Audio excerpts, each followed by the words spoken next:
Afternoon, everybody. My name is Chris Massengill. I'm the CEO of the St. Tammany Corporation, which is the economic development organization for St. Tammany. I want to welcome you to the fourth Corona Conversation. Whether this is your first session or if you've participated in each of these sessions thus far, we're glad to have you here and to have you back. The purpose of these series is to engage business leaders in conversations around topics that have impacted our communities, economy, our lives, to share ideas and insights on short and long-term impacts, and discuss possible solutions and opportunities as we look to the future. The participants on this call represent various aspects of business and industry throughout the St. Tammany.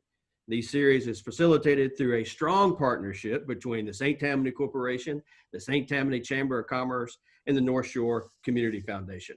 It truly is my pleasure to moderate this panel of retail, restaurant, and real estate leaders. Today's conversation will include perspectives on trends in the retail prior to the pandemic, significant and permanent changes to the retail, restaurant, and office landscape as a result of the pandemic, the future of workplace and industry trends that may emerge in 2021 and beyond. A quick housekeeping note before we dive in. Remember, the session is being recorded and will be shared for viewing later this week. Please submit your questions using the question and answer feature. And from that part, let's get started. I'd like to kick off the conversation by providing some economic information from economic development perspective from our most recent COVID-19 economic snapshot, which, by the way, you can get a copy of at sttamanycorp.org. This snapshot gives us the opportunity to show you relevant economic information on our topic today. In St. Tammany, one of the pillars of our economy is the retail industry, which in 2019 represented over 12% of all jobs in St. Tammany. We also know that about 12% of jobs were lost in Louisiana since the pandemic, and particularly as it relates to the retail industry. Today, retail, accommodations, and food services, which makes up hotels, restaurants, etc., make up over 1/3, over 36% of all jobs in St. Tammany. These are the two hardest hit industries by the pandemic because, as we've seen, when people fear economic uncertainty, they change their spending patterns to be more cautious and conservative. And speaking about consumer spending, in St. Tammany, we encompass retail and services. We saw that it took a sharp dive due to the stay-at-home order and was reduced almost 50% during April. Even now, in August, consumer spending has still not fully recovered to pre-pandemic levels. We can also measure the impact to the retail industry by tracking sales tax collections in St. Tammany. Following 8 months of consecutive year-over-year sales tax growth during the most recent fiscal year, March and April, saw sharp decreases in sales tax compared to the same months in 2019. Further evidence of the impact that the pandemic has had on retail is shown for what we refer to as community mobility patterns. A parish-level report from Google using anonymous aggregated location data that was consistent since March, travel to retail recreation destinations like restaurants and shopping centers, cafes, etc., decreased significantly, almost so over 50% in June. And on the other side of this equation, the office sector also plays a critical role because business and professional services is a targeted sector for economic development in St. Tammany. Our physical location in the middle of the Gulf South at the intersection of 3 major interstates, proximity to the Port of New Orleans and an international airport, the talent that is based here in St. Tammany make us an extremely competitive location for regional corporate offices and headquarters. This sector employs well-educated talent across the administrative, management, and financial services, and the retention of such talent is so important to St. Tammany and the broader region. With that industry context, let me introduce our panelists today. And a couple of these individuals certainly need no introductions, but I'm going to start with Melina Cordor. Melina, Managing Director, Retail Capital Markets for CBRE. As a leader of CBRE's Retail Capital Markets business for the Americas, she leads a team of more than 130 retail professionals. Melina most recently held the position of Global Head of Retail Research at CBRE, working closely with retail professionals and business line leaders to generate in-depth analysis on the latest trends and influences shaping the retail and shopping center industries. Her engagement today will focus on the national perspective of retail, logistics, and shipping and inventory. Melina, take a few minutes to give us your perspective and introduce yourself. Sure. Well, thanks for having me. I'm really happy to be part of this conversation.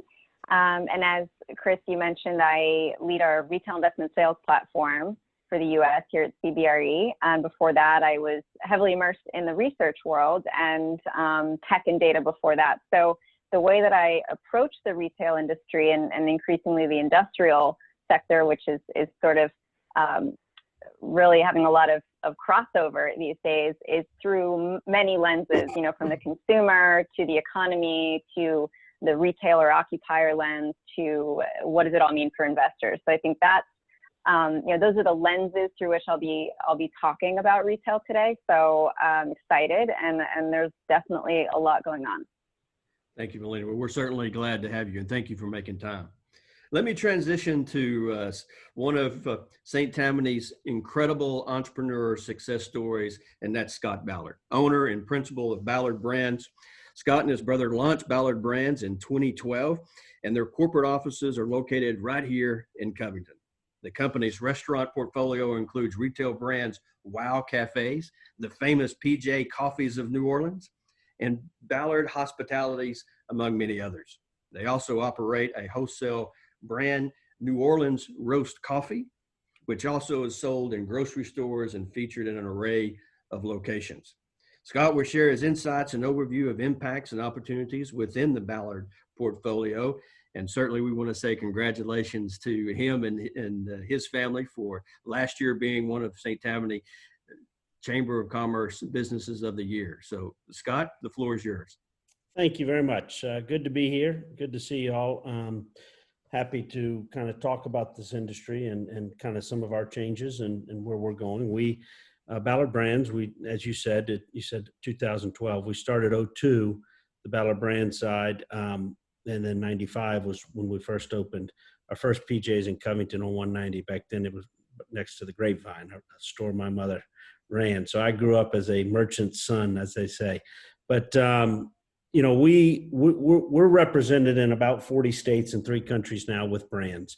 Everything from the PJs, the Wow, to our larger brands as it relates to our Iron Chef Jose Garces, which has individual restaurants in Philly, New York, Pennsylvania.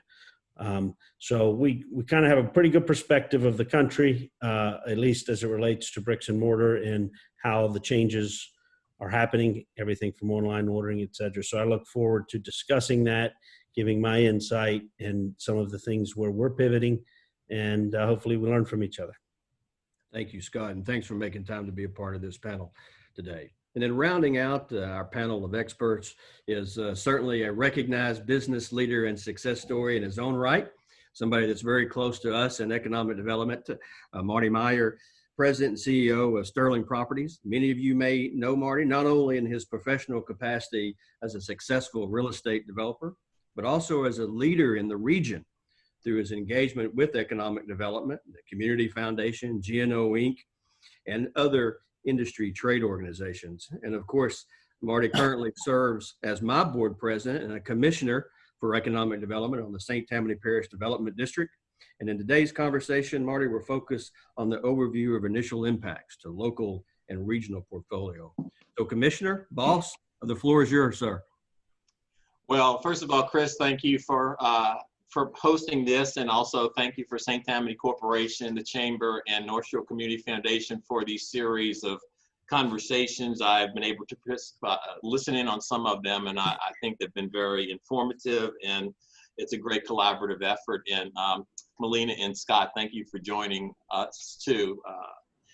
Yeah, I'm sure everybody on the call is aware of Sterling Properties to some extent. I've been around a long time, and Sterling has a big presence in St. Tammany Parish. Although, you know, many of you may not know to the extent of really Sterling Properties as it relates to retail. So let me just give you a little bit of an overview quickly and a snapshot specifically about St. Tammany, our experience over the last few months in retail in St. Tammany, because I think that would be the the best way to start this conversation. You know, we do have 3 major shopping centers in St. Tammany Parish. We have the Fremont Center, as you know, in Slidell. We have the River Chase Center in the western part, and we have Premier Center anchored by Whole Foods in Mandeville. Overall, our portfolio consists of about 20 million square feet of properties, though, and about 60% of that 20 million is retail, and that covers 4 states. So you can well imagine, as Chris said, when this pandemic started, it hit hotels and retail the first and the hardest, and those are going to be hit the longest and deepest to different extents. And Melina is an expert to talk about trends nationally, and so I'm glad somebody can talk about that, because we're looking at it. So we had in that portfolio, we had over 1,000 retailers, you know, going from mom and pops restaurants, some, you know, Scott's type of properties and businesses, to franchisees, to regional players, to soft goods, grocery stores, as you can imagine, to national boxes and junior anchors. So you can imagine those 3 months were a stressful time, because we had to get our arms around what was going on with the retailers and make deals with each one on a case-by-case basis, and try to figure out what was going to be the outcome of each property. So just to give you a snapshot as of today, so we have, out of those 3 properties in St. Tammany Parish that I mentioned, we have deferred over $1.5 million of rents. And I say deferred because we've cut deals with the retailers that will defer them for these several months, and you pay them back over some period of time later. Do I think I'm going to get 100% of those back? No. In fact, I know I won't get 100%. I don't know what percent I will get back, and there may be another round of deferrals coming. But just to give you, that's $1.5 million of rent in deferred from those 3 properties in St. Tammany Parish. As of today, out of those 3 properties, we have announced store closures on those 3 properties of about a dozen stores, national retailers, and we have, on our list of at-risk tenants, we have over 20, between 20 and 25 that we're looking at being at risk as to potential closures. So you know, you can see that from a case-by-case basis, it's an area that some retailers have done really well, as Melina will tell you, and there's winners and losers. I just got this morning, for example, Target had its best quarter ever. You know, so something like that. But there's going to be some that have gone away and will not come back. And you know, the question is, who are those going to be, and who's going to backfill those spaces? And I'm sure Melina can tell us that answer. Well, thank you, Marty. Well, while you still have the floor, let's just dive into it. And so for the folks watching, our format's a little different today. We're really going to take this as a conversational format today. We've got some very important questions we think is important for the panelists to address, and then plus the questions that you submit. So, Marty, while you still are on this subject, particularly with the retail space, we know we're seeing the significant changes that this industry is undergoing prior to COVID-19, and now they've been accelerated. What do you see are some of the most significant permanent shifts in this space as a result of COVID? Well, I think that those, obviously, those types of retailers that were able to quickly master the merging their online sales with delivery or pickup at curbside, pickup at stores. You know, I used the stat before we got on. Target had its best quarter ever, 195% increase in online sales, but they were able to fulfill those online sales primarily through their stores, either through the delivery from a store or from a pickup at the store, not necessarily from a warehouse. So I think you're going to see, and I'm sure Scott will tell you the same thing about the food business. There's going to be a lot more merging of delivery, pickup, drive-through. Use of parking lots is going to be different. You know, I think that, there were some retailers that were already on a slow death. It's just made them on a faster death. Like a J.C. Penney's, I think. What do those become? The B and C malls. We have seen a lot of B and C malls that were dying anyway, and this just accelerated their death. We obviously have a troubled mall over in Slidell that is like, what does that become? So you'll see a lot of innovation in grocery stores and the types of winners, and I think those kind of trends will continue, and even store layouts and use of parking lots and that kind of stuff. Well, Marty, you had mentioned you all have identified 25 current stores. Well, along that same line, are there categories of retailers that you think may be in more jeopardy? Give us an understanding or kind of a better sense of the type of retailers that may be getting the biggest negative impact from your perspective. Well, I think that the question marks, and again, I think Melina is going to address this. I think that those department stores, those traditional department stores are in jeopardy. The discounters will do well, although they're having some problem with supply chain right now. Like, what's the future of movie theaters? That's a question. What's the future of, big, large-scale fitness centers? How is that going to change? The scale is going to change. The ones that I think are doing well, the home improvements have done well, the pet stores have done well. Some of the innovative grocery stores have done well, and even like a Best Buy, which kind of rebounded from its doldrums, they did well during this period of time. Well, thank you, Marty. Melina, moving from your perspective nationally, obviously what we're hearing from Marty is holding true. We're seeing some of that from a national perspective. The ones that you're seeing capitalize on the opportunities or expanding, are you seeing that from a national perspective? Yeah, absolutely. And I agree with everything that Marty said around the kinds of retailers that are struggling versus the ones that are growing. I think the ones we've seen in the past couple of weeks alone that have actually been doing really well through all of this is, as Marty mentioned, Target, which has grown really well. Walmart has done really well. The grocers have done well. And then all the home improvement, so Home Depot, Lowe's, year-on-year double-digit increases in traffic and sales, really impressive. And that's kind of owing to what we're all doing while we're trapped in our homes and seeing all the cracks in the walls and the, untamed gardens. So the other group of retailers that are actively expanding, so when we connect with our leasing teams about who's actually out there and talking about opening up, and interestingly, those conversations have really picked up in the past couple of weeks. Auto, as Marty mentioned, players like AutoZone, auto parts, things like that are really picking up. And then healthcare, so anything that is, as we call medtail, which is sort of medical and healthcare uses in retail spaces, and that can be anything from a dentist to a dialysis clinic to an urgent care. And that's not just because of COVID. That was happening pre-COVID, but I think this has created even more opportunities for healthcare tenants.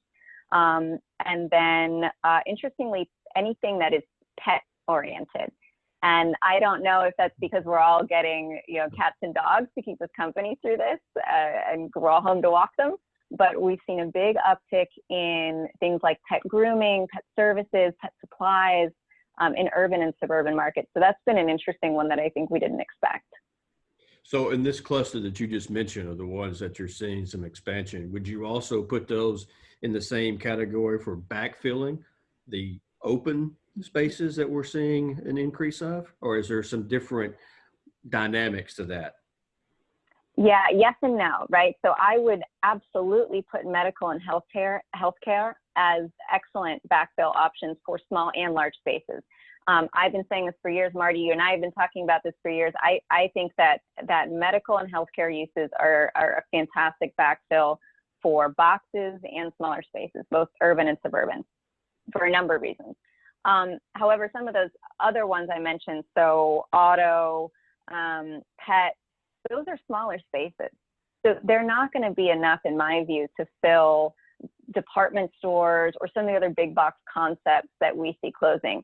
With that, I do think we're facing a reduced number of options of large big box retail players to backfill. I do think we're going to continue to see expansion from the off price. So, the TJ Maxx's of the world, the Dollar Generals of the world, as Marty mentioned, those are big box players that are going to continue to expand, but they're not going to be enough, again, in my view, to fill the vacancy I think we'll see. And that's where what I'm seeing and what we're seeing from a real estate perspective is a lot of conversation about adaptive reuse. How do we repurpose these spaces to non-retail uses or what some call retail adjacent uses to keep business growing, to keep tax base, to keep revenue coming in. Chris, can I just jump in real quickly about the healthcare part, because as you know, we are doing a lot in the healthcare world right now, more than any other sector. And there was a movement, like Melina said, of healthcare moving into more retail type locations to get more people into the system, into their pipeline. And they like retail like locations that they have walkable amenities like a restaurant. This has just accelerated that process in terms of more retail type locations. But I also think it's going to change the physical layout of the healthcare. Like, they're not going to want people clustering into a waiting room, a bunch of people into a waiting room. So what's the design, the size? I think there's even going to be, you're seeing it now, makeshift drive-through COVID testings. I think there's going to be drive-through services of certain types that, without having to go into a facility. So they may want a building with a drive-through facility. This is something you could use in your parking lot, like, kind of like old Sonic. You go through and you drive through and you get a telemed or something like that. So I don't know what the answers are, but I do think that the medical world is going to be a backfill, and how it looks, I think, is yet to be determined. Well, since you mentioned the drive-throughs, Scott, I'm going to pull you into this part of the conversation, because we've now mentioned, or we've heard both Melina and Marty talk about the permanent physical changes in layout, size, pickup, delivery. How about from the restaurant component of this? The QSR, the full service casual, or the fine dining pieces? Or is some of this connecting with you, what Melina and Marty is saying, as it relates to some of those physical changes? They are. Some of the things I wrote down, at Ballard Brands, we've learned to pivot daily, not monthly or quarterly.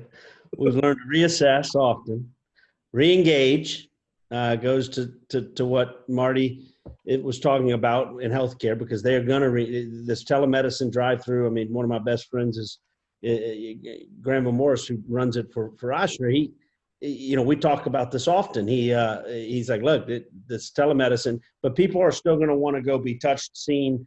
So it's going to be the drive up. I touch all those sectors in restaurants. So it makes me, I think, probably a little unique, or at least being from St. Tammany. We have the only 5-star restaurant in Philadelphia. We have a Michelin restaurant in New York. We have fast casual and Wow. We have drive-throughs, 100+ drive-throughs with PJs. We have wholesale with our coffee and tea and other products. So we're in manufacturing, and we have innovation. So we're in a lot of casinos, Caesars and Atlantic City and all of that. So what I call the non-traditional sector. So, on campuses, inside of healthcare facilities like Oshner, LCMC, et cetera, in airports. I would say one part of our business, 80% of its revenue is airports, is that non-traditional.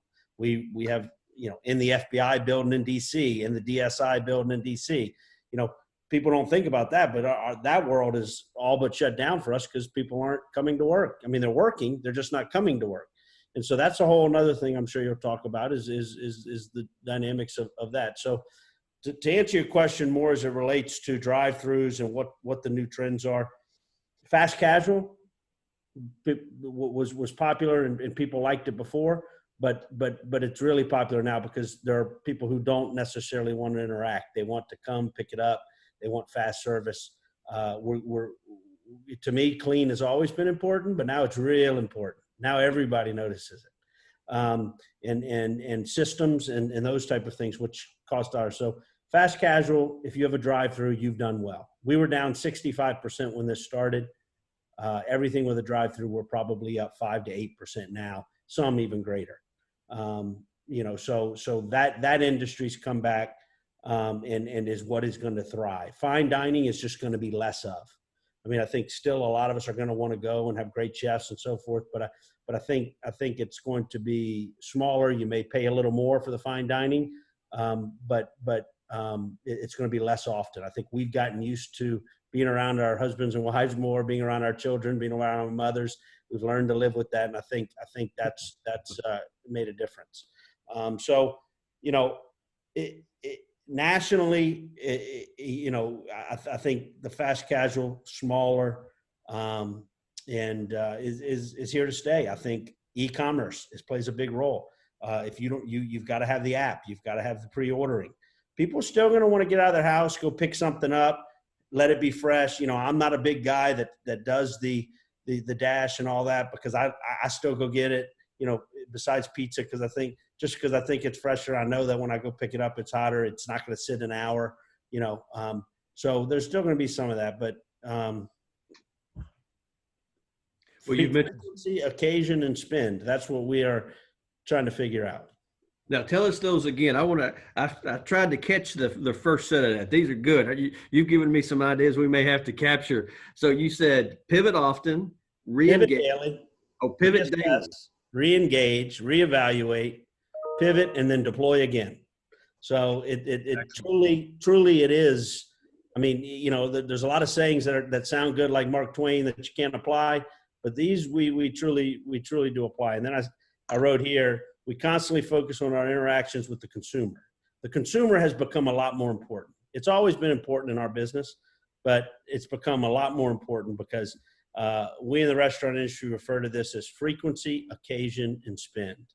For our brick and mortar locations, we now dive deeper into the segment of customers to drive store visits. We've created programs where guests can purchase our products through web-based, contactless ordering systems. So I wrote this down because these are things that we have to think about. And when we're redesigning, either redesigning or opening stores, we better have that in mind, because that's what you and I and others are looking for, and that's what's going to sell. But I tell you, on the franchising side, we've sold 62 franchises this year. We've opened 34 new PJs. It's awesome. People are relooking at careers, or it is the industry people want to be in, that fast casual. We've opened 2 of our drive-in wows, which we don't have here, but in San Diego by the military bases, are killing it, fast service. So that's where we're on our casual side, that's where we're leaning.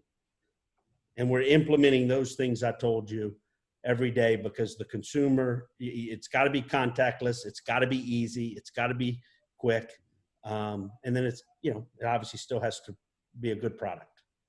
Well, you're really speaking to a lot of innovation and being able to deploy those innovations. Is something from that new creative concept really sticking? Are you seeing some other unique creative concepts that maybe, and really this could be to all 3 of you in terms of that innovation, thinking outside of the box for the next stage of this industry, regardless if you're in the restaurant side of it or in the retail side of it. But Scott, you take a crack at that first. What about the creative concepts that you're seeing being employed? So when you say creative concepts, like literal concepts or industries or Well, maybe a little bit of both. We've heard a lot about. We recently saw some stories about the food kitchen concept. Yeah. Okay, understand you. So we have that in Philadelphia. We took the oldest bar in the country, which we own the building. It's called the Old Bar. It's literally where, when they were doing the Constitution and all, it is 2 blocks from the Bell, if you can go to Philadelphia, and it's been there since the mid 1700s. And we turned that into, because we can't open inside in Philadelphia yet, so we had 9 concepts inside in the city of Philadelphia. We took all of them, since we can't open. Now you can come there and pick up for your family, whether it's our tapas amada, our taqueria, our Mexican distrito, our Old Bar, concept, which is a oyster bar, seafood. We took all of them, and our farm to table concept called JG Domestic. We have our Iron Chef. He's there cooking every day, literally, 5 days a week at least. He's there, and people know he is. So they're picking it up and feeding their family. So in the beginning, it was awesome because people are like, we need to go out and get food. So they come, pick it up. Iron Chef's cooking it. But from a scalable perspective, that is going to be the future. People like us and all are going to want many concepts in one to be able to come and get, my wife wants tapas and my son wants, chicken tenders and I want whatever, Asian. And so that, I think, has great legs. You can get more. This saying I used to say when we open things in non-traditional, we need to do more under the hood, meaning we pay a lot more per square foot in some of these things. So you can't just do one thing. You can't just serve pickles. You can't just serve sometimes even smoothies. You've got to do more under one hood. That's becoming very relevant right now. So those concepts, I think, are very good. Dickie Brennan is I think, toying with that and doing some of that in the quarter. I don't know, New Orleans is a whole nother case study we can talk about later, but in normal cities, I think these things will catch on, and then we can cater from that, which will help. Catering was, we had 9 different, we had the Kimmel Center, the Convention Center in Philly and all. We went to 0. We did 162 weddings last year. We're doing 0 this year in the Philly, New York, in our catering side. So those are things where you will figure it out. But from a concept perspective, I think quick service, drive-through. I think Asian, for whatever reason, the Asian fusion is coming back more. Obviously, sushi. Those type of things I see trending. Of course, you have your Cane's and your Chick-fil-A's and your, those are the staples that are going to stay there and can do it. But things outside of those norms, I think people are looking for faster but better diversity. Because the 5-star and the fine dining is going to be far less. Well, but people still want good food. Right, absolutely. Well, that's awesome insight. Melina, what about from your perspective on the new concepts and innovation? Marty had touched on a little bit of that design element. So if we're transitioning back into the retail management side of the house, what's your thoughts to what Scott's saying?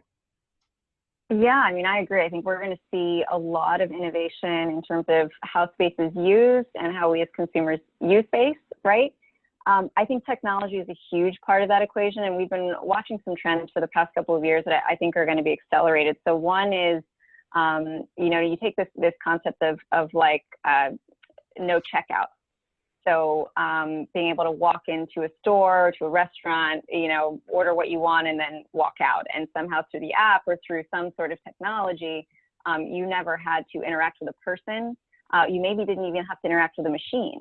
And so while pre-COVID, that was exciting because it meant convenience, which we all want in brick and mortar.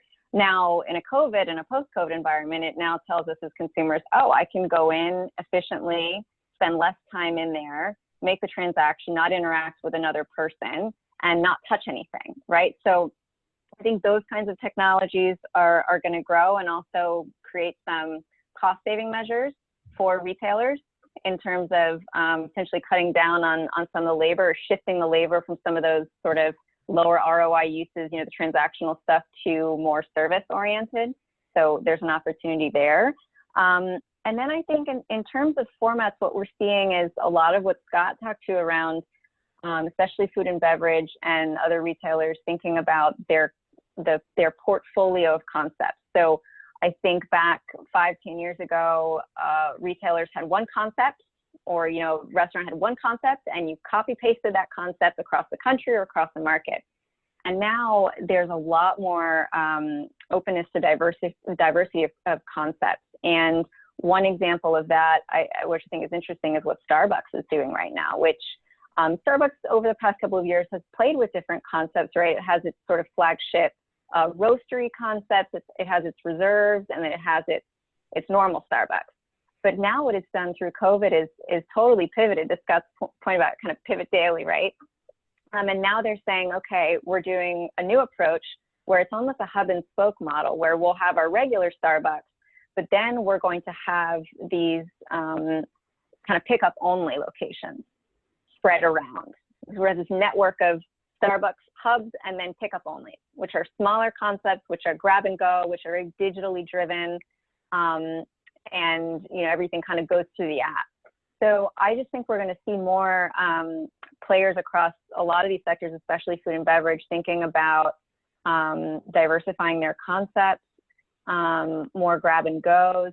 We're also seeing, I'd be curious, Scott, if you're seeing this as well, the drive-through concept was kind of falling out of favor, I'd say, over the past couple of years, and now has really made a comeback, because through this, a lot of the concepts and brands that have been doing well are those that have drive-through options, and the Sonic drive-throughs, the McDonald's of the world. And so now what we've seen is a lot of the fast casual players calling us up and saying, all right, we want to focus on end caps, or we want to focus on drive-through locations. So I think we're going to see a shift towards the kinds of locations where consumers can drive up, but also where it's going to be really easy and efficient to do curbside pickup or delivery from that unit.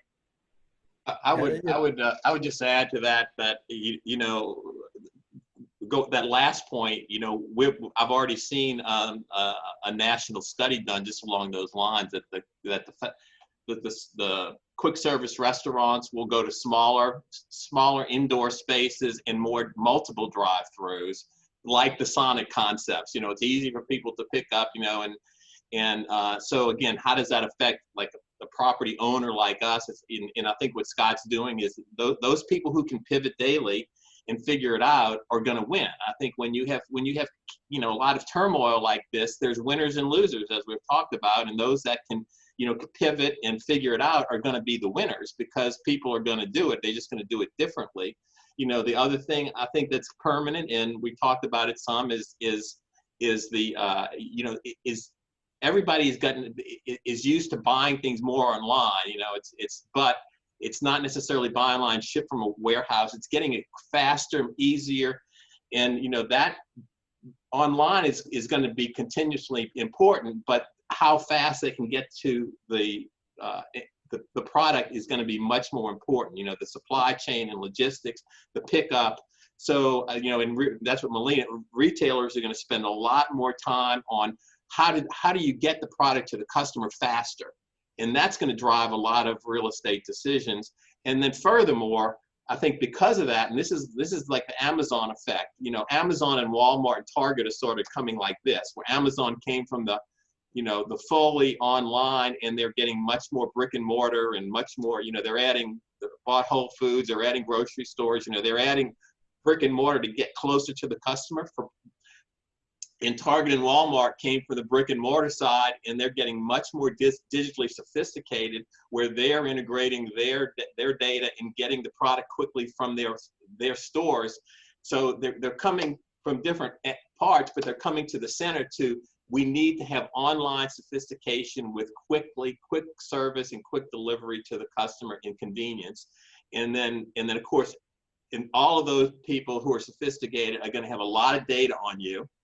They're going to know everything about what you buy, how often you buy it, and so they're going to be mining that data to expand their business. And don't be surprised if Amazon goes into the drug business and things like that. Yeah, Melina, we opened our first 500 square foot drive-through walk-up only. To your point, so PJ's, we're a few less than Starbucks. We when they go somewhere, we know it's a good spot. They spend all the money to tell you that's a good area. So it's the McDonald's factor, right? But that will, in certain markets, like I went out west, so many of us who have been out west to even Wyoming, Montana, that's what they do. Those little, it's amazing. They got nobody, but they do those quick service, and it's gone very well. We have one in San Diego, does very well. Smaller unit by the military base. So you're right. That is, if I know anything, the drive-through quick service, especially on the QSR side, like you were talking about, Marty, is not only here to stay, but it's doubled down. Well, Marty, let's transition to the other side of this equation and this discussion, particularly as it relates to the office space piece. We certainly want to touch on that before we kind of round out the discussion today. Give us your perspective, Marty. You know, we've seen so much of the working remotely impact the corporate headquarters piece that Scott mentioned, that how they're doing it from his businesses. You and I have talked about how Sterling is doing it. Give us your sense of how that's impacting the office side of this conversation. Well, one is, obviously, I think that there is going to be permanent changes just in the office space too, in terms of the design of the office space, more touchless points, you know, the cleanliness, the, you know, that the distancing where you put desks. I mean, I think some of those things are here to stay. I think each company we see in our office portfolio varies, and of course, you know, we're in these markets in, you know, in New Orleans and over to Pensacola, Florida. So we're not in Manhattan or Chicago or DC. And I've talked to some of my buddies around the country who have offices there, and that's a completely different story. And those are going to be much longer to come back. You know, those people do not want to go back into major dense urban markets, get in crowded elevators to go up 100 floors, get in public transit to get to the thing. And so, you know, if I owned an office building in a major urban market, you know, I would be much more concerned about, you know, how, and that also affects the retail around those urban markets. Like in New York City, the retailers are really hurting. So, but barring that, in our markets, you know, we have the Pan Am building downtown New Orleans and the CBD New Orleans. You know, the people occupancy right now across the board is about 25% of the normal population that's actually physically coming to the office. I mean, in a suburban office like over here in Covington, and it's like 50%, 40 to 50%. You know, so there's certainly a less reluctance to a suburban low-rise office building than there is to a CBD office building. And I think what we're seeing is we're going to see some decision-making, although it's delayed from retail, as companies make decisions, as leases roll over, they're going to make decisions about where am I going to locate my office and what is my office going to look like. You know, it's kind of a wait and see right now. I think we're proving that remote working can work, but studies have shown, and I think it's probably true, that 100% remote working for everybody is not the answer. And it's interestingly enough, by studies, the millennials really want to come back to the office much more so than the people my age. You know, they want the social interaction. Maybe not 8 days a week from 8 to 5. They want a flex schedule. So I predict there's going to be much more, companies are going to have much more flex schedule in terms of working hours, working days. You come in. I think the offices of the future are going to be, I think a market like St. Tammany is going to be a winner, because I think a lot of companies we're already seeing are starting to look at, I would rather have my own space, control my own space in a suburban environment with green space, indoor, outdoor space, low rise, that I can, that may be even closer to where my workforce lives than having to get people to commute to downtown and go. So I think that there may be could be new development for suburban space designed.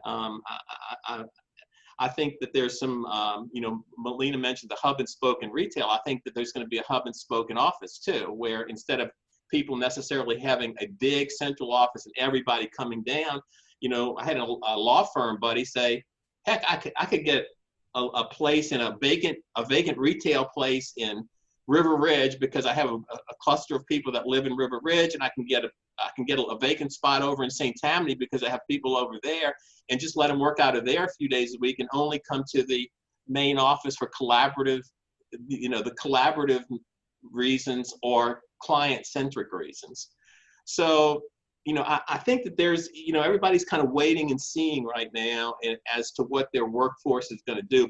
But my prediction is there's going to be some changes. It's going to be, there's going to be a change in design. The schedules are going to be more flexible.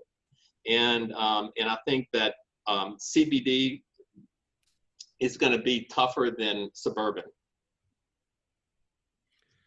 So Melina, are you seeing that from your perspective from CBRE, and how does that tie into your previous great point about the adaptive reuse? Yes. So from an office perspective, I think I completely agree again with what Marty said about CBD and suburban. You know, I think about our portfolio of offices in the U.S., which we have many, right?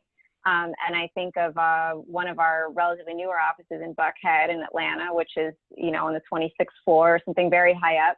And they had done a study that, okay, if we do open the office back up and say it's 50% capacity, so half, and the normal crowd that comes into the building all at the same time, which is, you know, 8 to 9. If we implement social distancing in the elevators, which is, you know, 1 or 2 people max, long story short, that there would be a line going 1.5 miles around the block of people waiting to get into the building and to get into the elevators. So that's just a little anecdote to illustrate the challenge you're going to have in a you know, a dense office market with high vertical versus I'm thinking of our Newport Beach office, which is all 1 floor. You know, you can come in, come out without having to go in an elevator or a stairwell. So I think part of it depends on the market and the density. Part of it depends on the actual physical layout of these buildings. We have not, to my knowledge, opened up any of our US offices. I believe we may have opened our Toronto office at a limited capacity, but we're very much playing it safe and careful. And it's a shame because here in DC, we actually opened a brand new office, new build, everything, 2 weeks before we had to shut it down. And it was one of these concepts which we call 360, which is open plan, lots of breakout spaces. And that's been the big trend in office for a couple of years now. We work a lot on the design and the layout of buildings for other companies as well, for their office space. So I think one of the questions we all have too is, what does the layout look like of these offices moving forward? Are we actually going to go back to the cubes, and are those cube walls actually going to get higher? You know, I think that's another question that I have, not as an office expert, but as an office user. Marty, how's that playing out in y'all's portfolio? Or you've got clients already asking you about modifications in their current office space to adapt to this new dynamic? Well, let me just say that, yes, we already having clients that are asking us to reduce their space or to reduce their rent because, you know, they've been affected by COVID, and you know, we've been less inclined at this point to work with our office tenants as we have been with our retail tenants, because our retail tenants, you know, were forced to close, and we know, so we worked with them. You know, we feel like the office tenants, you know, we know when their renewals come up, we'll probably say, I'm taking less space, or you know, I'm going to move to a suburb. So I think that, and I think that that's a trend I'm seeing. I'm talking to my friends like around the country. I mentioned I have some friend that owns a bunch of office buildings in New York. You know, he said right now, you know, the occupancy, not who's going there every day, but people paying rent. They're collecting their rent, and people. But when leases start renewing, you know, he knows that they're not going to renew, particularly in the real expensive cities like New York. You know, New Orleans isn't, you know, that expensive office-wise, relatively speaking, you know, but if you're paying $150 a foot for office space in New York, and you have 25% of the people going there, and your workers saying, I don't want to go there, you know, you're going to have to rethink what type of rental rates you're going to get. It's going to revalue the real estate market completely.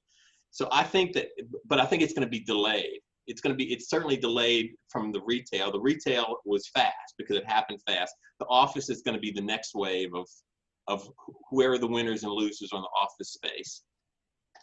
So Scott, you as a consumer, as an individual that's operating a pretty sophisticated business, using space, your own corporate headquarters. How what you're hearing from Melina and Marty play out in your business model?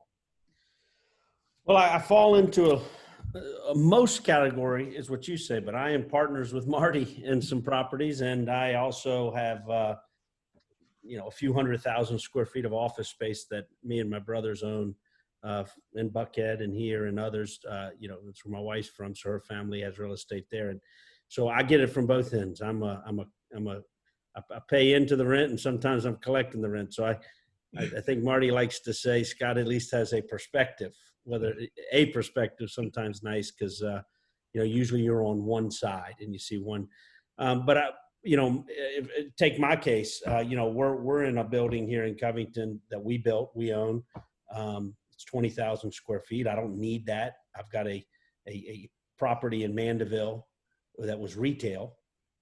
So we're going to have a PJ's next to it, and we're turning the retail. It's an older building, and going to not only a smaller office. It's going to be smaller, but it's also going to be more open, and it's going to be more, COVID driven. So we're designing it now, and so it is. That's where I see things going. I think look, DC is a market that differs from probably New York, who differs from New Orleans, like Marty said. So, DC, you're going to have a lot of federal and other employees who it's going to change. That market, will ultimately, I think, be better than most. But I think, and what I've seen from studies perspective and seeing it and feeling it, and have a lot of friends who are in their business as well, I think you're going to have a 30% reduction when it's all said and done of people going in and out on a daily basis, and are going to have a schedule, like Marty said, where, it's a flex schedule. And so you're just going to have to get smart with your space. And I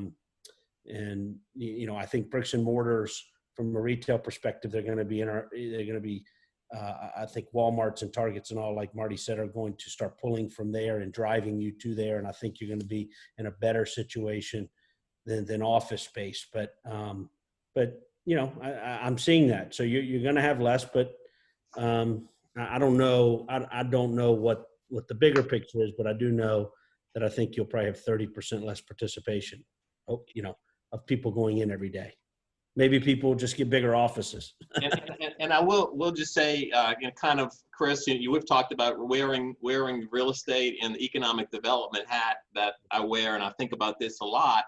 Is where is the workforce of the future going to be? Because that's where companies where companies are going to go, where the workforce of the future. Melina's talked about this a lot in retail, but again, some of my friends that have offices in these bigger, denser cities have quoted statistics like 30 to 40% of the people want to move out. They want to move. They've moved, or they've moved out, and they're not coming back, to Manhattan or whatever. And they're moving to, Connecticut or, somewhere like that. And so it's like, where are those people going to live, less expensively, the quality of life, the cost of living, so which I do think then when we think about economic development is then we have the quality of life amenities here in St. Tammany. And, we don't necessarily have product yet that we can do, but I think that there's opportunities for the product to attract those kind of workers, to flex schedule, a nice space, green space, outdoors, walkable amenities, to restaurants and things if they're located in walkable places. That I think it's an opportunity for us to attract companies to say, I want to locate my businesses here, at least a spoke, if not the hub, maybe a spoke. Yep. There's no question the suburbs, or wherever you want to call St. Tammany and others, are going to get, whether it's New Orleans, whether it's other, and apply this to any major city, you're going to have more move into, look, that's why we had Chevron at one point. If, Louisiana can't get out of its own way, so we lose some of them. But I think suburbs are going to be far better than the CBDs. I mean, my friend in New York told me, who owns a lot of property down there, my roommate from Tulane, his family's been in New York for 100 years and they own a lot of real estate. He told me, I don't know if this is right, Melina, maybe he said the last 90 days, and this isn't going to stop, over 400 people a day have registered leaving New York City, meaning not only are they leaving to go to their house wherever, they've actually told the mayor, here's my keys, I'm leaving. Like I'm moving. That's all, I hear, Tennessee a year ago, 100 people a day were moving in. I thought that was an amazing growth for Nashville, which I'm sure it was. I'm hearing over 400 a day sustainable for 90 days. And he tells me, I don't know, that they're going somewhere. So they gotta go somewhere. Yeah, I'll Melina. chime in. I think this is fascinating, and I've been studying this closely even pre-COVID. So now I'm looking for articles on this every day. Absolutely. So we had something happening pre-COVID over the past couple of years, which was a general move from big city centers towards suburbs and towards secondary cities for a number of reasons, but the main one being affordability. The San Franciscos and the New Yorks and the DCs of the world have become so expensive. And then you have a millennial demographic that's very large, that's going right into the family formation age, wanting to purchase property and be in, better school systems. So that trend has been happening. And so now with COVID, it has accelerated. Now, what's interesting is that in previous recessions like '08, what tends to happen is the opposite. People cluster in the cities because they're in search of employment. Now, I don't think we're going to see the same trends this time because of the disruption to remote working, because now there's going to be so much more flexibility to work from where you want. It's opened up possibilities for all age groups, and it's especially millennials and working age population, to go and live somewhere more affordable, but have the same or similar job opportunities. And there was a study done recently about, yes, you're paid more if you live in Manhattan. There's typically, a wage bump you get if you live in a place like Manhattan because it's so much more expensive. But even if you take the comparable wage decline to go to a city like Denver or New Orleans, you still end up net better because the cost of living and the housing is so much less expensive. San Francisco is a classic case study in that. So what I think that means for cities like New Orleans is fantastic, that even if you didn't see any new employment come into the region, even if you didn't see new companies coming in, I think you're going to see people coming in and working remotely, or at least in a flexible way, because it doesn't make economic sense as much anymore to be paying $3,000 a month for a shoebox with half a window in Manhattan. At the end of the day, I see that as a huge trend, and I think it's going to accelerate. And I actually think it's really exciting for cities that we call in that sort of second tier, the Denvers, the Austins, the New Orleans. I think it's a huge opportunity. I'm actually really excited about it. Well, Melina, while you still have the floor, I think this subject matter also kind of begs the question in terms of what type of properties, particularly in the office, that you're going to see as winners and losers. So I won't put Scott and Marty in the hot seat from a local perspective, but while we've got you captured, you're going to get to identify some winners and losers here, because I think it'd be, particularly from an economic development perspective, I'm taking lots of notes. So please give us that insight. Oh gosh, well, so on the office sector, I honestly can't answer. I haven't studied that sector as closely as the retail and the industrial side. And I actually had that conversation with our office tenants about, what kind of product do you think is going to win? And they said it's a little too early to tell in their view. I think someone who's got more history and better knowledge in that sector is going to be able to answer that question better than I will. I'll say on the retail side, I think suburban, absolutely. I think grocery anchored, absolutely. Single tenant is doing really well through this. We haven't really seen any pricing changes. And I think that CBD, so anything that's central business district, is going to suffer, but I think that that's short term. I do think that they'll come back. And so the question is, will there be enough price dislocation during that sort of suffering period to create really great opportunities, whether it's, I don't think it'll go as deep as opportunistic, but people to access core central locations, retailers to access core central locations that they couldn't afford before. So I do think I am bullish on High Street. I think Manhattan is a little bit of an exception. because they have pricing issues over there have just exploded, I think too high for the value of the real estate. But I am bullish about anything that's sort of urban, walkable, accessible, and affordable. Melina, can you talk a little bit about distribution and supply, the logistics? Great question. Yes, absolutely. So that is the soup of the day. I'm getting 3 to 4 calls a day on this, and I actually really like the topic, so I don't mind. So what we have right now is everything we've mentioned. We know we're going to see an increase in vacancy in retail, and we know we have an excess of retail space across the country. We just do. We have an excess of mall square footage. We have an excess of big box square footage. Now, in a perfect world, we would take all of that excess space and convert it into really exciting mixed-use, walkable, hotel, office, residential with a PJs on the ground floor, right? I mean, that would be the perfect setup for all of us. But unfortunately, not all those locations have the market or consumer demand to support that kind of project. And in those kinds of markets, which are probably a little bit more fringe suburban, becomes prime opportunity for what is a very quickly growing industrial demand. For everything that Marty mentioned around last mile delivery, retailers need to have industrial space and distribution space closer to the consumers, closer to the residential areas, in order to deliver to us as quickly as we're asking for it, and to be able to do it profitably, because no one's doing it profitably yet. So what's happening now is there's not enough land. Industrial prices are really expensive, that now everyone's going, well, can we take this excess retail space and convert it to industrial? And so that's what we're seeing happening. Now, I want to say it's not a cure-all, and it's going to be challenging, and we're digging into that now. And what are those challenges? There are zoning challenges. That's going to be a big one. Municipalities, local authorities that need to protect a tax base, need to ensure employment. That's going to be a challenge in converting, say, a mall to a distribution center or self-storage facility. And so that's one challenge. And then the cost of conversion is another one.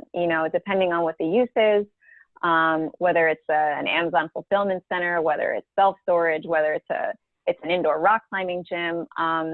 However, I think there's really exciting opportunity there. And we're working really closely with a lot of retail investors that are asking this question, looking at these properties, and I do see opportunity there. But the one thing I will say is I would expand the universe of potential industrial occupiers outside of just Amazon. I think that's the kind of a perfect tenant in a lot of people's minds, but there are a lot of third-party logistics players, a lot of retailers, a lot of industrial kitchens, or a lot of other sort of peripheral uses for that space that I think are going to create great opportunities for retail space. And I'm always happy to talk about those as we see them and are tracking them. So I think it's going to be big. Well, I feel like we ought to send you some kind of payment for all of this amazing insight that you just gave us, Melina. I'm sure everybody's taking lots of notes, and we're so glad you're part of this panel today. You actually touched on one of the questions that was in our Q&A from one of our audience. Is there an opportunity for the Amazon-type fulfillment centers to backfill this empty retail space? And you've kind of touched on that, but any other elements related to that question you want to round out with? Yeah, the only other thing I would say, besides the cost of sort of repositioning and then the zoning challenges, there are structural concerns as well. So, one of the big topics a couple of years ago was, are all the department stores going to get turned into industrial? Now, one of the challenges is that the floor, the ground, from what I understand, this is not my area of expertise, those structures aren't built to support the kind of weight that even a light industrial facility would require. So there is some structural assessment that needs to happen in terms of what kinds of industrial uses can go into these spaces. So it's not a perfect just empty out the box and put a distribution center in. There are those kinds of considerations that'll make it a little more challenging, a little pricier than I think everyone would hope. But it's really a case by case basis. And we actually released a report 2 or 3 weeks ago that's tracking 59 retail to industrial conversion projects since 2017 across the country. Happy to provide that report. It's free to anybody who's interested. And that's 59 just back to 2017 of malls and big boxes or Walmarts, for example, that have been converted into anything from industrial to self-storage. And so those are interesting case studies for us to be looking at how those are getting done. Awesome. Well, thank you. Well, being attentive to time here, I'd like to kind of round out the full conversation about office and retail with some kind of key takeaways. And then we'll see if there's any questions from our audience, and then we can begin to close this thing out. So Scott, I think I will come back to you and let you kick us off on these kind of final takeaways, last thoughts on what we've been talking about today.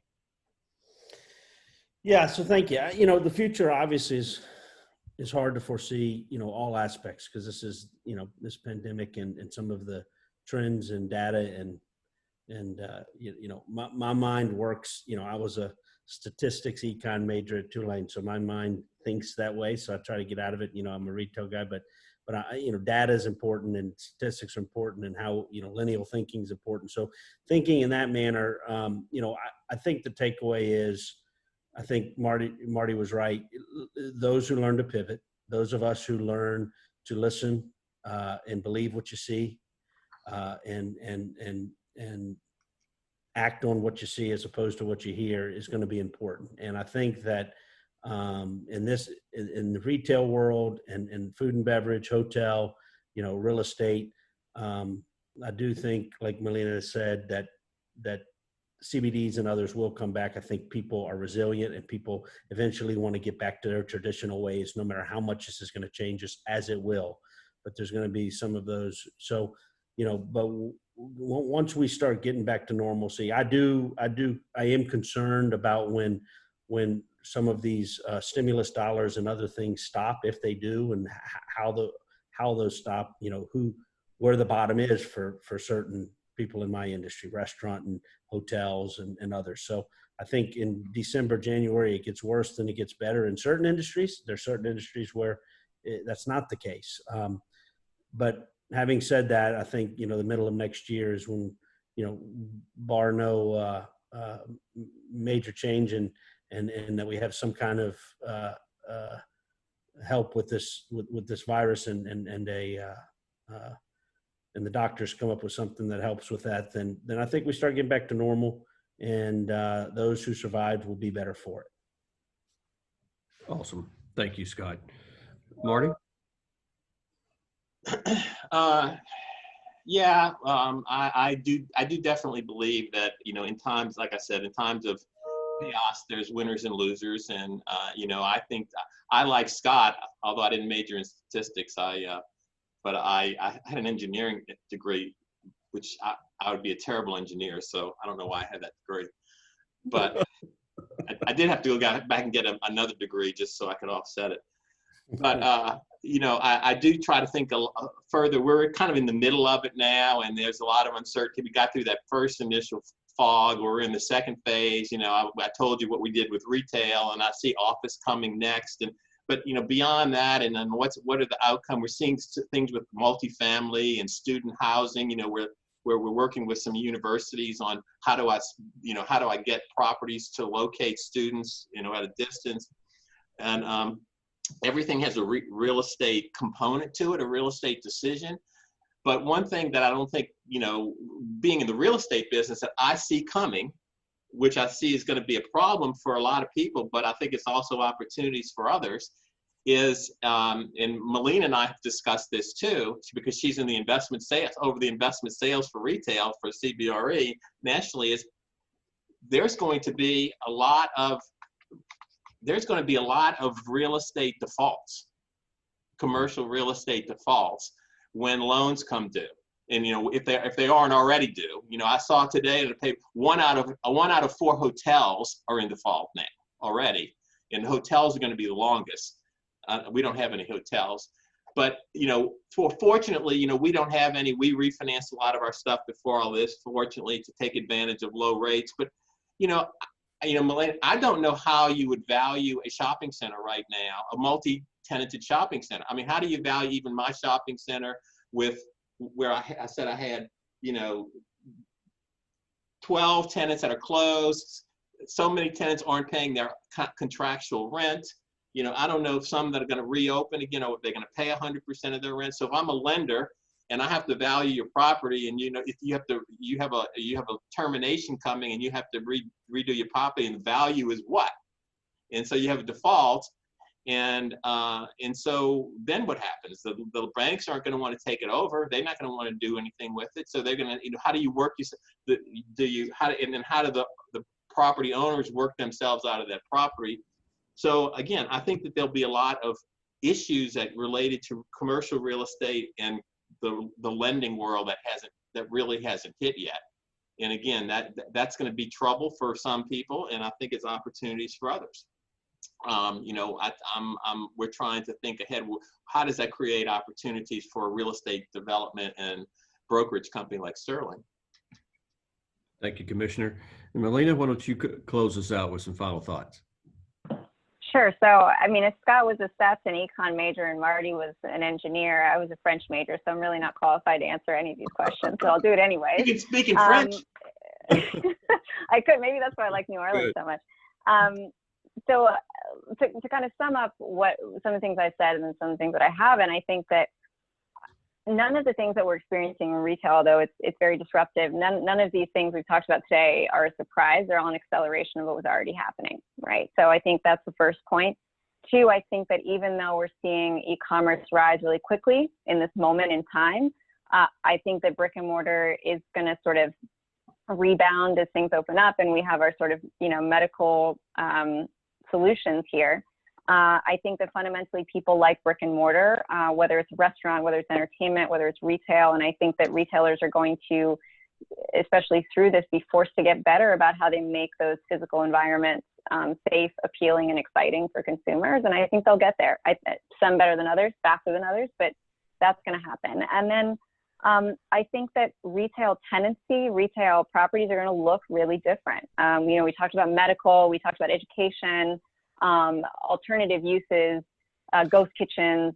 I just think that, our concept of what a retail tenant is and what occupies retail space is going to change a lot over the next couple of years. And then the final thing I'll say, which we haven't really talked about, but I think in terms of an investment opportunity for retail, I think what we're going to see, and we've already been seeing it, is a real pullback of the institutional buyer in the retail space. There's some debate about whether retail will cease to be seen as an institutional asset class. I think certain products within retail, like grocery anchored, will still be very much an institutional product. But I think in a lot of the other areas of retail, what we're going to have is a pullback of institutional buyers, which is going to create a lot of opportunity for private buyers of all shapes and sizes. So I think there's real opportunity here for private capital that is interested in taking on the challenge and opportunities of the retail space to get access to assets and locations that in previous cycles they haven't been able to. So I see that as a great opportunity, and obviously I think any of us on the call, and especially my group, would be happy to talk to anyone who's interested about what those opportunities are and where. But I am bullish on that, and I think it's exciting ahead. Excellent. Melina, thank you. And I saw you looking at Scott. Scott, that means you better get your checkbook out. I think CBRE may be coming after you. That'd be a small little piece of property. Well, the team's pointing out to me, we had one more question come in the Q&A bank there, and it mentioned, how will politics impact all of this? Anybody want to even begin to tackle that a little bit? Scott, you're kind of our resident politician here. Give your perspective. I thought I kept that under the radar.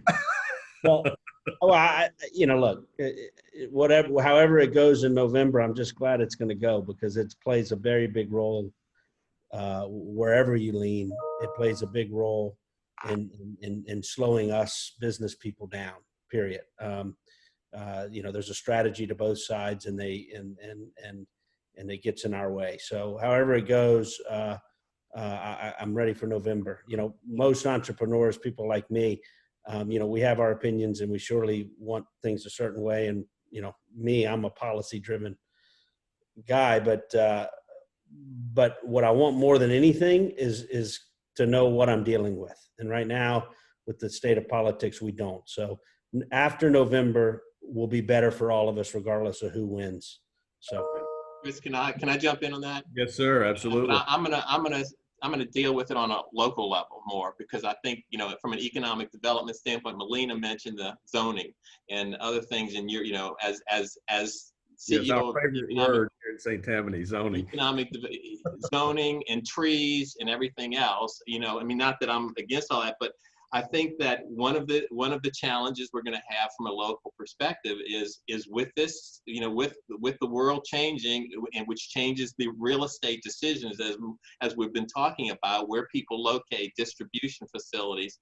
And I think that, I think that we in St. Tammany Parish, because of the nature of our environment, the nature of, our logistics system with our interstates, where we are, and our proximity to New Orleans, the proximity to the port, I think that is a natural area of economic development for us, which is job creation, Yep. which we desperately need in St. Tammany Parish, now. And so, I think if there's a politics issue, then I think it might be on the local level that we may have some challenges.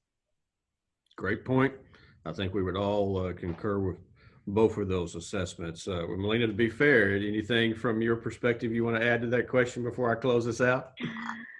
I mean, the only thing I'll say is from a research perspective. So, not Does getting live into in- politics. There you go. He does live in I'll be DC. very safe. I know, I do live in DC, so I have enough of politics. I don't want to talk about it anymore. But what I'll say is exactly what Scott said. So what Scott said is around basically the business environment doesn't like uncertainty. The consumer doesn't like uncertainty either. So what we've always seen before elections is a sort of pullback in spending. Businesses are holding back on decisions. And so I just completely agree with what Scott said, both on the business perspective and on the consumer perspective, that we just need to get past November, and hopefully there will be a resolution in November that we can move forward from. And it's the uncertainty that the business environment and consumers don't like. So we just need to get through that. And I think historically, no matter who wins, the real estate market will march on. And so we just need to get over the uncertainty hump, and then we're good. No hanging chads. Yeah, no hanging chads. No. Yes, don't jinx it. Well, this has been really great, you all. Thank you very much. Clearly, no question that politics and government and our processes and the regulatory environment definitely has an impact on every segment of the business community, both from a national, state, and certainly here at the local level. St. Tammany is in a transition, and we want to continue to diversify our economy. We see opportunities as a number one attraction strategy with the logistics and warehousing and distribution. So, Marty, you're spot on, and those are issues we're going to continue to address head on. So with that, I want to take the opportunity to thank everyone for participating in today's incredibly insightful and thoughtful and certainly provoking ideas and important conversations. You guys have illustrated the impacts of retail, restaurant, and office real estate market are felt throughout the St. Tammany community. This is an industry sector that has tremendous local impacts to our employment, the sales tax, the collection, our public budgets, and the visual landscape of our community. To the panelists, we want to say thank you for your expertise. We want to say thank you for leading with an amazing deal of patience and innovation and creativity and great intention. And we've certainly learned from you all today. We appreciate you taking the time to share your expertise and insight with all of us today. And we wish you and your organizations the best as you chart the next best steps for your own individual portfolios. And don't think we didn't take many notes to apply to our own business walks and our own environments. And let me also take a point of personal privilege to say a special thank you to our partners, the St. Tammany Chamber, Lacey Osborne and her staff, particularly Jessica Hester, who's been helping us on the technology side, the North Shore Community Foundation on behalf of Susan Bernay and her team. She was on the call. I think she's still on via the phone. We want to say thank you to the Community Foundation, and of course, my team here at St. Tammany Corporation, Ashley Llewellyn and Elizabeth Lee on my team for helping put all of these things together. So let me just summarize that with economic development, we understand that markets shift. and evolve and require constant adjustment. I think, Scott, you pointed that out very succinctly, to make sure that our clients, our partners, our supply chains are met with efficiency and excellence. And we believe in St. Tammany Corporation, with through economic development, we look forward to taking steps into the future alongside our retail sector as we boldly pursue their innovative and creative next steps so we can meet the current and future needs of our customers. I truly believe, now being here for 2 years, that our geographical location, regional connectivity, the talented workforce, and the resilient people that make up an incredible St. Tammany Parish, we will truly continue to be the destination of choice for talent, for job creation, and expansion. We appreciate you all making time for this session. Thank you. Stay safe. God bless. Mask up. And don't forget, visit our website at sttammanycorp.org. Thank you all very much. Be blessed. Thank you. Thank you very much. You.